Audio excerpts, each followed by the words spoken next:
June మాసమంతయు దేవుడు తన కృపచేత మనలందరినీ కాచి కాపాడి సంరక్షించాడు. ఇదిగో నూతనమైన జూలై మాసమున ఈ మొదటి దినమున దైవ సన్నిధానంలో మనము చేరి ప్రార్థన చేస్తూ ఉంటున్నాం.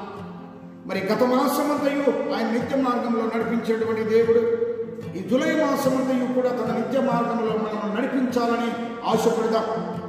ఇదిగో ప్రభువా, నీ నిత్య మార్గంలో నన్ను నడిపించే ముందు నాకు అన్నీ నీ గురించి తెలుసని నేను అనుకుంటున్నాను, కానీ నాకు తెలియనివి కూడా నీకు తెలుసు కనుక నాలో ఏమైనా నీకు అయాసకరమైన బ్రతుకు జీవితము పనులు క్రియలు నాలో ఉంటే వాటిని తీసివేసి నీ నిత్య మార్గములో నన్ను నడిపించు అన్న ఆ మాటను మనము కూడా ప్రభువుని అడిగి ఆయన నిత్య మార్గంలో ఈ జూలై మాసమంతయు మనము నడిచి ఆశీర్వాదాలు పొంది ఆయన కృపలో బలపరచబడి దేవుని యొక్క చిత్తమును నెరవేర్చుటకు ఆయనను వెంబడించడము గాక.